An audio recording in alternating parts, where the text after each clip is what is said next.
Hello les amis, j'espère qu'on se retrouve en forme avec toujours beaucoup d'appétit et de motivation pour cuisiner.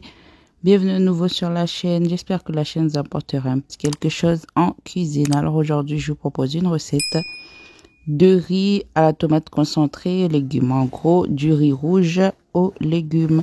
Sans trop tarder, je vous montre tout de suite comment je procède pour faire la recette. Du coup, pour faire la recette, il faudra bien sûr des légumes, du riz ici lavé et égoutter. On laisse égoutter le riz bien lavé. Ensuite, il vous faudra des oignons coupés, de l'ail, de la tomate concentrée, du poivre, sel, curcuma, du persil, un peu d'huile, de l'eau et des légumes. Donc moi j'ai dit petits pois. Des petits pois et des carottes. Donc c'était en boîte, vous pouvez utiliser des légumes frais bien sûr. C'est parti pour la recette.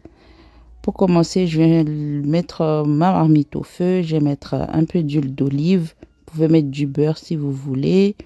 Ensuite, une fois bien chaud, je viens mettre les oignons et l'ail et je vais faire revenir les deux jusqu'à ce qu'ils ramollissent ou ce qu'ils voilà, en tout cas, on fait revenir les deux.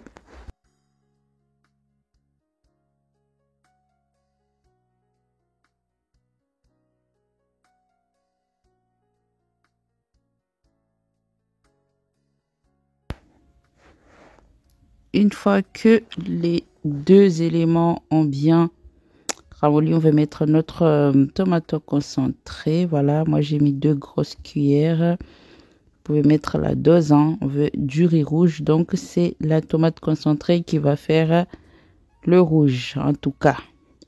Et je vais mettre aussi un peu de curcuma pour renforcer la couleur du riz. Après ça c'est moi. Si vous voulez pas mettre du curcuma, non, mettez pas. Ensuite, on vient mettre toutes les épices, sel, poivre, curcuma, persil et on mélange bien. Après, va suivre le riz. Donc, on essaie de bien mélanger nos épices. Toutes les épices. Après, on va prendre notre riz qui a bien égoutté et on va faire revenir, le riz jusqu'à ce qu'il devienne bien rouge, jusqu'à ce qu'il puisse bien avoir la couleur de nos épices avant de mettre l'eau. Donc là, l'idée, c'est de vraiment le faire revenir au moins 5 bonnes minutes. Hein. Si vous n'avez pas la force à aller pour 3 minutes, ça va aller. Donc là, il faut savoir que j'ai le feu vraiment vif. Là j'ai mis le feu à fond. On fait revenir le riz avec le feu bien vif avant de venir mettre l'eau. Courage à vous. Après avoir fait l'exercice, on va mettre l'eau. Donc l'eau, il faut juste mettre à hauteur du riz, faire dépasser juste un petit peu, pas beaucoup. Vous faites dépasser juste un tout petit peu pour pouvoir faire cuire le riz, mais n'en mettez pas beaucoup. Donc vous dosez au fur et à mesure. Il ne faudra pas faire un riz collant. Là, le but, c'est d'avoir un riz vraiment détaché qui n'est pas collant. Donc une fois qu'on a fait dépasser une cuillère, moi je pense qu'on est pas mal. On va laisser, là je vais rajouter quand même, ça va pas l'air bien, ça dépasse pas de trop. Je vais rajouter juste un petit peu d'eau pour être sûr de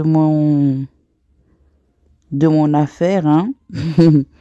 Après, je viens couvrir, bien sûr, avant de venir mettre les légumes tout à l'heure quand le riz aura bien...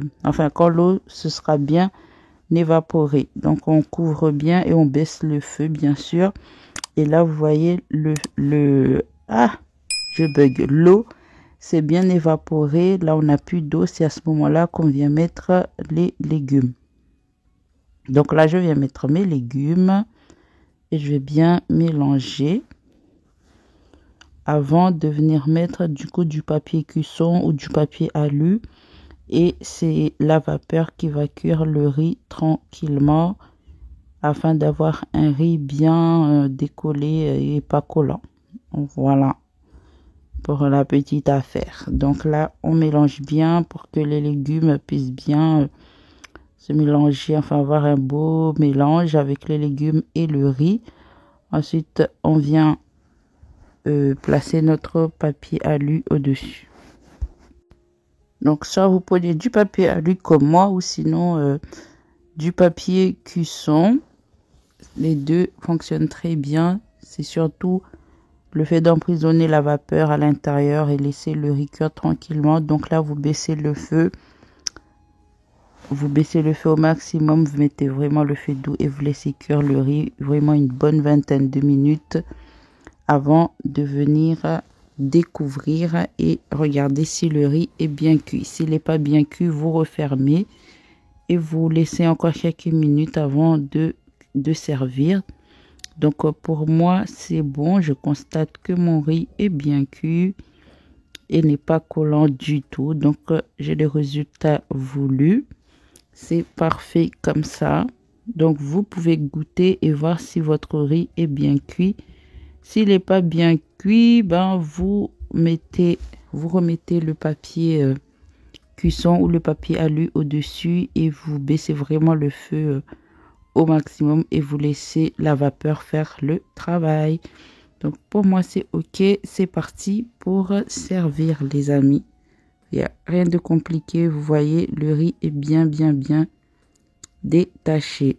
Donc c'est parti, je vais vous servir bien sûr, vous savez déjà, hein, on fait à manger ensemble, après je vous sers. Donc là pour ce riz là, je l'avais accompagné avec du poulet au curcuma. En fait c'est des ailes de poulet avec un peu de curcuma, voilà, vite fait, très simple vu que le riz est assez chargé. Donc j'ai fait du poulet très simple à côté.